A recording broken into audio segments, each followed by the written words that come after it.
In this video, we're going to look at 1.2.2, example B. So we're told to graph f of x equals 2x minus 6 and the function h, whose graph is the reflection of the graph of f over the y-axis. So this first graph, f of x minus or equals 2x minus 6, I have graphed here.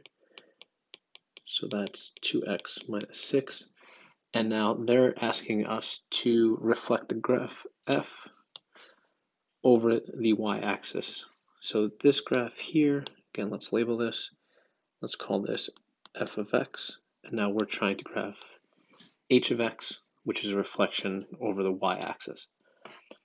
So we're going to take each of our points, and our y-axis is our vertical axis here. We're going to reflect them kind of like a mirror to the opposite side. So any point I have, I'm going to put on the opposite side, equidistant from the y-axis. So this 1, -4 is going to shift across there, and we're going to place it here. So instead of 1, -4, this is -1, -4. Let's clear that up. -1, -4. All right, and then I'm going to do that with each point. So I'm shifting them all over this side. Let's get rid of that. So 2, -2 is going to be reflected to the opposite side. And again, the distance from the y-axis should be the same as it was. So this distance here and this distance here should be the same. 3, 0 will become -3, 0. 4, 2 is -4, 2. 5, 4, and we're just going to keep moving these points across. And then 6. 6 would become -6, 6. And I'm going to connect all these to get a better straight line. And then put our little arrows because this line does go forever. So now I'm going to label each of these points, -2, -2, -3, 0, and this is h of x, -4, 2, -5, 4, and -6, 6. So I'm just going to focus on the middle group. I'm not going to rewrite all of them. So we have originally, let's keep these in the same color. Originally for f of x, I had the point 1, -4. Let's write this. Let's change colors here. So I had the point 1, -4, and when I reflected, that became -1, -4. The point 2, -2 from my original f of x, so these are the f of x ones, 2, -2 became -2, -2. And then we'll do that for the last couple. So we had 3, 0, that became -3, 0. 4, 2 became -4, 2. And we'll just do one more. 5, 4 became -5, 4. So what I'm noticing here, and this is similar to the other reflection that we just previously did, my x values are all being changed. Whereas if I go back to the last example, my y values changed. So in example A, there was a reflection across the x-axis. So the reflections across the x meant my y's changed. And here, the reflections across the y-axis actually mean that my x changes.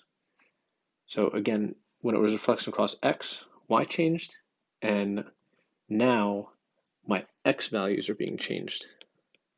So my x values are now taking the opposite sign. Positives become negatives, and negatives became positive.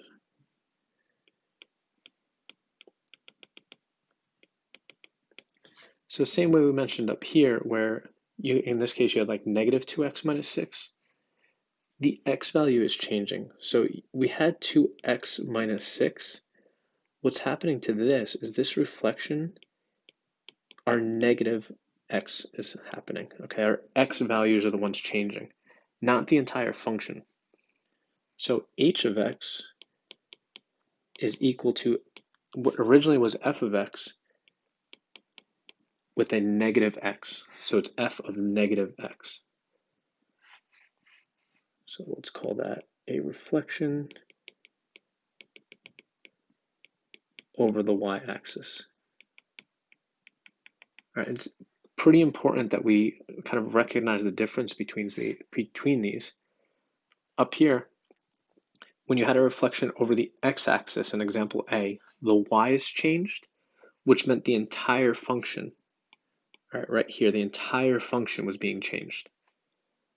However, if we go down here and we're reflecting over the y-axis, only my x values are changing. So I'm not going to make the entire function negative. I'm only going to make the x negative. And that's the difference between a reflection over the x-axis and a reflection over the y-axis. So let's write that out.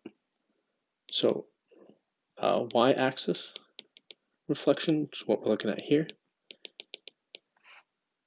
So f of x would become f of negative x. And an x-axis reflection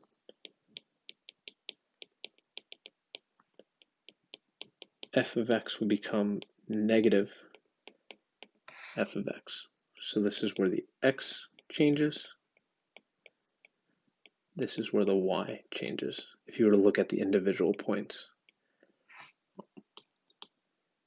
So this is the key information here that we want to remember.